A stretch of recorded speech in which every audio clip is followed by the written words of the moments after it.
ukuran suami baik di hadapan Allah, maka baca lagi ayat-ayatnya. Pertama ada di Quran surah keempat An-Nisa ayat 19.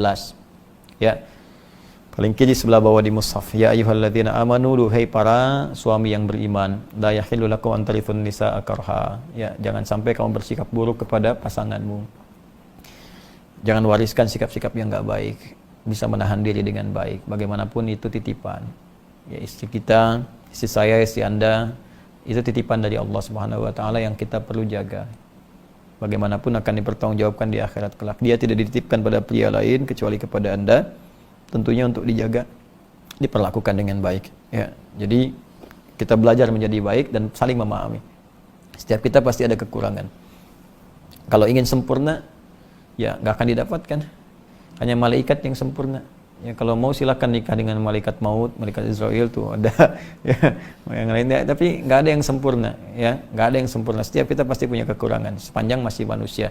Jadi kalau suami mengerti istrinya manusia, tentu tidak akan mengeksplorasi kekurangannya. Demikian sebaliknya. Ya, asa an takrahu syai'an wa yaj'alallahu fihi khairan katsiran, di ujung ayatnya. Boleh jadi kita tidak menyukai satu sikap tertentu dari istri atau istri kepada suami, tapi di balik itu ada pelajaran besar untuk menyempurnakan sifat-sifat kita. Makanya agak menarik, biasanya kalau dipasangkan itu akan terlihat saling melengkapi. Jadi memang kekurangan kita itu hanya bisa dilengkapi oleh istri kita. Demikian sebaliknya. Ya. Kemudian yang kedua, tunaikan kewajiban dengan baik. Ya, apa kewajibannya? Ada di ayat 34-nya di surah An-Nisa. Ar-rijalu qawwamuna 'alan nisa bima faddalallahu ba'dahum 'ala ba'din wa bima anfaqu min amwalihim. Ya, lelaki itu qawwam, menjadi pelindung, pengarah di keluarganya, mataharinya. Ya, apa fungsi matahari? Menyinari. Sinar itu kan kalau ada pakaian basah disinari kering kan? Hangat, melindungi, maka lindungi. Kalau ada yang mengganggu isi keluarga, sengat dia dengan sinarnya. Ya, ada air mata, ya keringkan di pipinya dengan sinar-sinar kebaikan itu. Jadi pemimpin yang baik itu maksudnya. Makanya laki-laki diibaratkan dengan matahari. Nabi Yusuf pernah bermimpi, ya inni ra'aitu ahada asyara kawkaba wasyamsa wal qamara ra'aituhum li sajidin.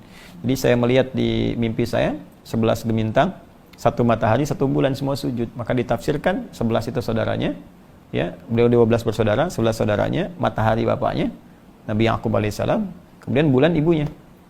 Ya, ibu, ya perempuan itu rembulan. Apa fungsi rembulan? Bulan itu untuk dilihat keindahannya. Ya, pantulan cahayanya kan keluar. Kalau pengen lihat indah kan rembulan. Kalau pengen lihat kekuatan ya matahari. Nggak ada orang pengen lihat matahari keluar, tidak. Ya, pasti ingin mendapatkan manfaat. Rembulan keindahan, maka perempuan tampil indah. Ya, jangan kebalik. Perempuan ngambil fungsi matahari. Dengan kekuatan bulan aku menghukummu misalnya. Nggak bisa. Tetap dia jadi bulan, ya bulan, matahari. Kemudian dia pelindung, bima faddalallahu ba'dahum 'ala ba'din wa bima anfaqu min amwalihim. Ya, dan bertugas mencari infak, disingkat dengan nafkah. Kata Allah, saya sudah berikan perangkat mencari nafkah pada suami, bukan pada istri. Ya. Jadi nafkah itu beda dengan kerja biasa. Istri boleh kerja nggak? Boleh, tapi kebolehannya diikat. Apa ikatannya? Tanpa mengabaikan kewajibannya di rumah tangga kalau sudah menikah.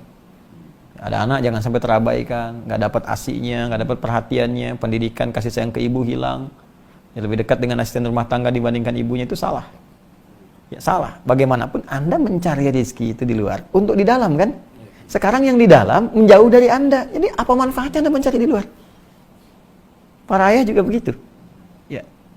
Jadi poinnya nafkah itu. Jadi kalau nafkah, begini, di rumah ada berapa orang? 2. Antum sama istri, anak nggak dihitung? Bertiga. Baik. Antum istri anak kan? Baik. Antum nyari nafkah nih. Maka dari yang antum hasilkan itu akan dibuat oleh Allah cukup untuk 3 orang. Berapapun jumlahnya. Makanya luar biasa. Begitu antum pulang, walaupun dapat 50.000, antum berikan 50.000 ke istri, cukup bertiga. Itulah indahnya nafkah.